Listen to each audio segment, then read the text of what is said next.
Welcome, everybody, to our show, The Music Bin. I'm Doug James, your host. Today, I've got a couple of singers from our show, 70s FM Radio Rock. Phil Smith, Lynette, Foss. Good friends of mine. I have a question for you. Did you ever wonder what it was like at the beginning of what we now call classic rock? In the beginning, imagine a guy spinning records in a one-room shack on a mountain with a 100,000-watt FM transmitter. An all-night DJ broadcasting over the airwaves to the haunted souls who couldn't sleep, but took solace from the long, cold night in the music. Music that took them away from a troubled world.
Shot away.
This week from 70s FM Radio Rock, it's Lynette Foss and it's Phil Smith. Hey guys, how you doing? Great. We're great. How you doing? Not too bad, not too bad. 70s FM, for those of you who don't know, is a rockumentary about the imaginary life of a 1970s FM DJ by the name of Lester the Nightfly. And the show basically kind of starts chronologically in 1970, and it takes you through the radio station and the FM dial and all the songs and the artists that he played. And every time he plays a set of music, which is maybe 3 songs in a row, 4 songs, he does that, and we perform live. And then the music ends, Lester comes on and talks about being a radio vagabond or whatever, and then for a minute, and then it goes back to the music, and the music is live. I wonder who this Lester the Nightfly is based upon, Doug, former radio DJ and radio personality host. I just wonder. Nobody I know. Well, come to the show and you can find out. I thought it was Casey. Anymore. No, it wasn't Casey Case. Oh, God, no. Anyway, okay, so real quick, Lynette Foss, keep this on the downside, down low here. Biology professor, she's real smart. And then on the weekend, she's a rock and roll warrior. And then Philip is an executive ad agency producer. And you can keep this on the down low, but he sachets like Mick Jagger. So both of you, tell me your not simultaneously, one at a time, please. Tell me your rock and roll story. I mean, first of all, Lynette, where did you grow up? What town are you from? Where how did you get to the rock and roll thing? Who was your influences? Well, those are a lot of questions that I'll try and remember. So my parents stayed in the Chicago area. They grew up in the Chicago area, and I was born in the Chicago area. And then when I was a little kid, we moved to Michigan. So mostly I remember growing up in Michigan in a small town where, people think Kenny Rogers looks like God and all that sort of thing. So music around there was a lot of country and Western, and then later on some 70s stadium rock stuff, which defined my childhood. But musically, my father had the cool records. My mom did not. So think about, Dad listening to James Brown in the evenings and Mom listening to Pat Boone all day. So I sort of just blocked out things. I know, total L7, right, Mom? Sorry. Then my father, when I was a little kid, brought home the Red and Blue Beatles albums, and that was life-changing for me. If you remember the compilation records, double disc set, Red was the early years, Blue was the later years. So that made me a Beatles fan. I didn't really know much about the Beatles because they, I was too little when they broke up, and they didn't register on my radar. They weren't on my transistor radio enough. And that was life-changing. From then, I really got into their music. And as I learned how their music evolved, I learned how music evolved, and I learned music itself. And I was particularly interested in the singing and the harmonies. Of course, the Beatles invented so many amazing types of harmonies. And so naturally, the next step was to join a madrigal group when I was a teenager. So yeah, that fits. And so from there... well, pickings were slim. I didn't want to join a country band. La la la la la la la. So, and anyway, it went from there, and I've been singing ever since. And I love 70s music because it defines my childhood. I remember it on the radio, and I remember it on my brother's 8-track tapes, the heavy stuff. And I'm so glad to be a part of this band. It's really, really fun. People love us because we bring back so many memories. Yeah. Out there is our age. It's a fun show. Great music. So Phil, what about you? I know a lot about you because you and I played in band together, your band, for about, 20 years, 25 years? Many years. First of all, Phil comes from a very musical family. So why don't you start with your mom? That's true. My mom was a singer, a lounge singer, and she would, cook and clean during the day and went out and sang at nights. So we had a lot of music and records around our house. Like you say, the Perry Comos, but we had cool stuff like Vicky Carr and Frank Sinatra and Tony Bennett and all the standards. So we had a lot of standards, but I also had older brothers, and they started bringing records home. So there was a lot of music. My brothers had garage bands, and I think I fell in that sweet spot. I mean, you mentioned the Beatles. I mean, the Beatles influenced just about any musician interview you talk to. The Sure. Beatles. So I was maybe like, 9, 10 when the Beatles came on Ed Sullivan, and that was the sweet spot. I became a teenager with the Beatles, Sure. So, and then of course, Beatles made every guy want to play a guitar and stuff like that. So I had a guitar, and I got the bass guitar because somebody has to play bass. And the 70s band is kind of interesting for me because I grew up in that era. So, a lot of those folks in the band, sometimes I go, yeah, I remember that song when, I was going to high school and things like that.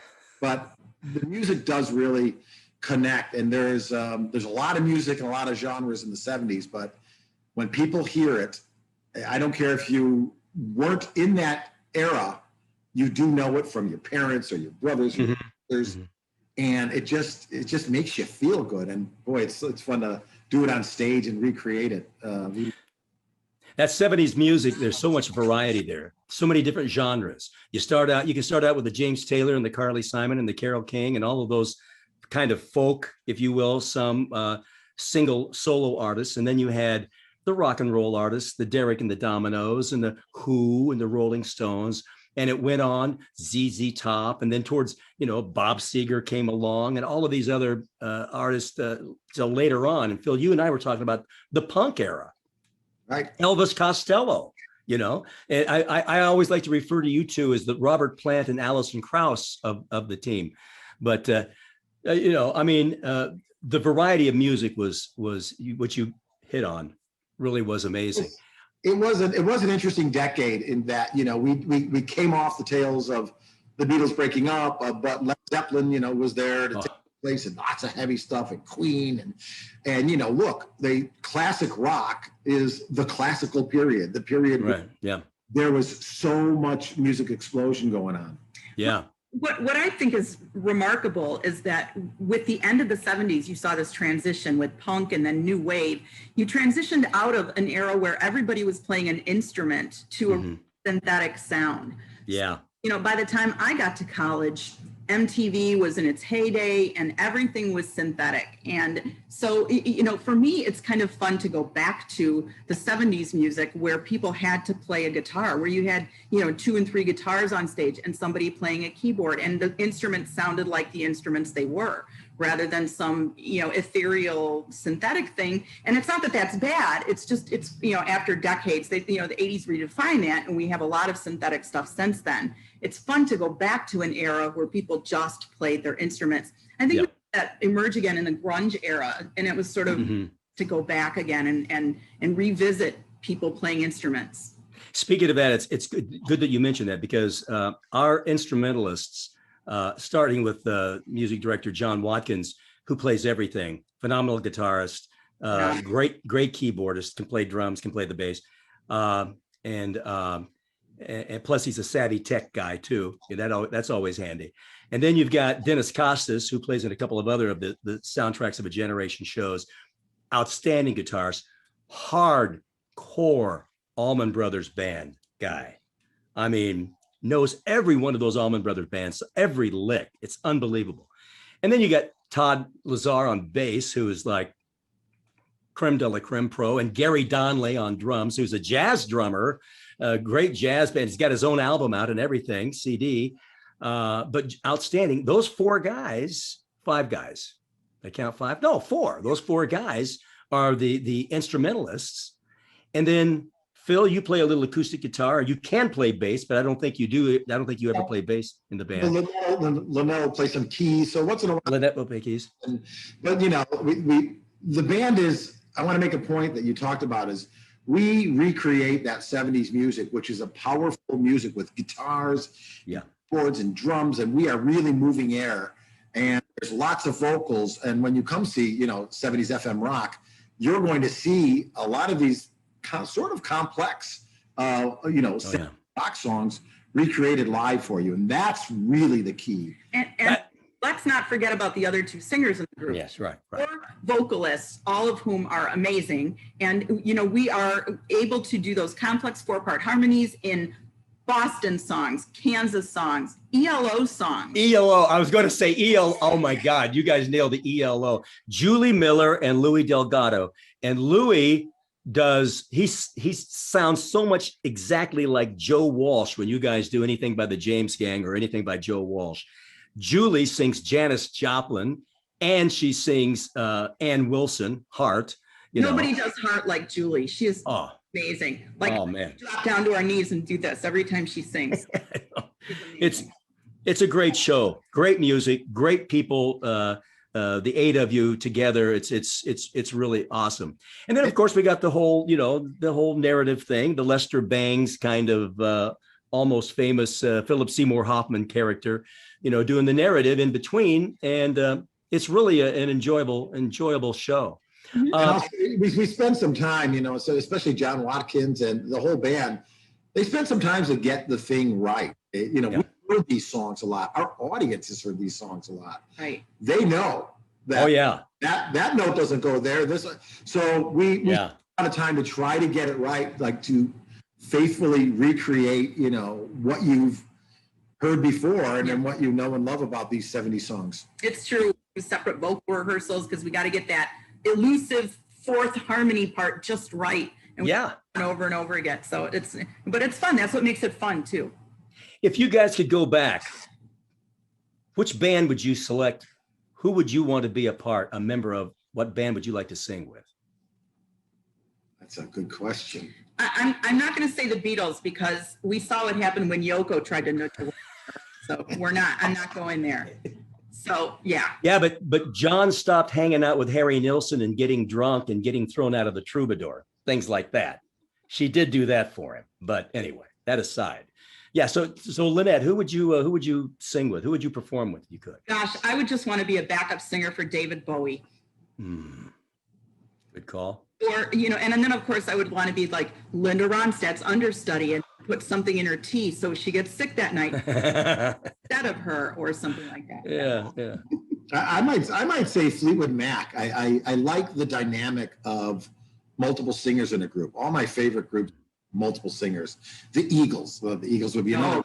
Yeah. The Eagles, Fleetwood Mac. The Beatles had multiple singers. So I like when it's not my turn to sing. It's because I get to watch other singers and I get to help them out, and then it's just fun that way. It is. I think it's fun. You singing Aerosmith too, though. I mean, we did Sweet Emotions, and what other song did we do by Aerosmith? Excuse me. Walk This Way. Walk This Way. Sweet Emotions, Walk This Way. Great stuff. Great. Well, listen, thanks you two. I love having you guys. We'll do this again, hopefully soon. Sounds great. We'll get the whole band together, and we'll do a giant Zoom with all. We'll do like a Brady Bunch. We'll put everybody in a square all around. There. Well, how many in the band? Is there 8 in the band? Is there 8? So it would be 9. There's 8. Yeah. Somebody in the middle. Oh, you have to be Alice. You have to be Alice popping in and. Not a problem. Happy to do that. Always welcome for a guest spot. You know that, Doug. Thanks, man. Thank you. I would love that. Again. Nobody does Springsteen like you. So. Oh, I don't know about that. Lynette, Foss, Phil Smith, thank you.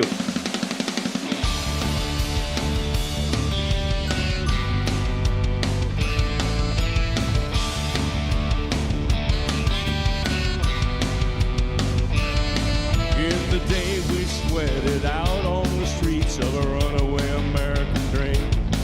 At night we ride through mansions of glory and suicide machine. Sprung from cages and highway nitro, wheel fuel injected and stepping out over the line. Oh, baby, this town rips the bones from your back. It's a death trap.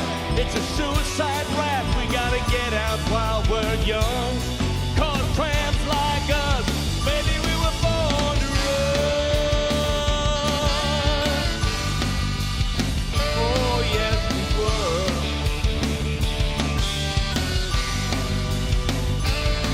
Wendy, let me in. I wanna be your friend. I wanna guard your dreams and visions. Just wrap your legs round these velvet rims and strap your hands across my engines. Together we could break this trap. We'll run till we drop. Baby, we'll never go back. Oh, will you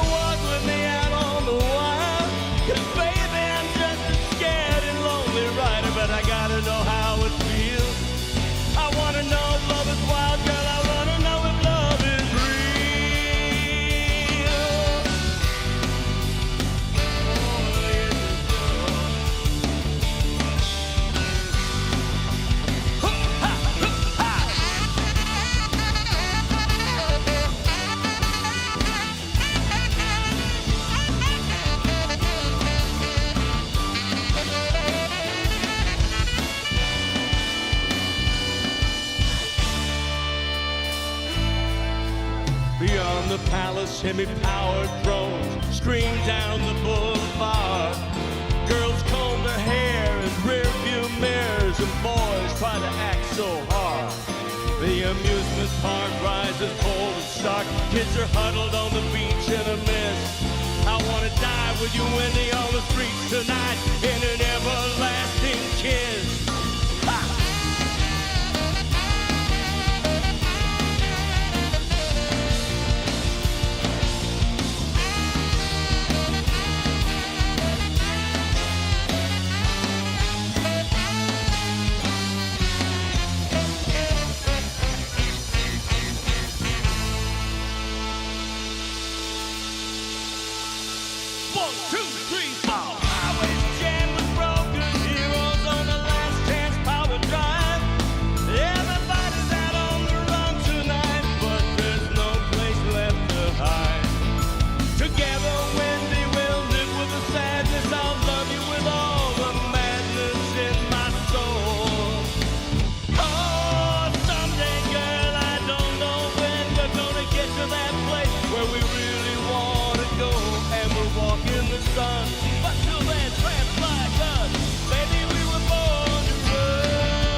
I am not kidding. If not for a pandemic, I think 70s FM Radio Rock would be a household name. I might be biased. Well, we're just going to keep on keeping on. Next week, we'll be joined by some members of our homage to the music of Laurel Canyon. Till then, remember, music heals the soul. All right. Captain Kirk, credits, please.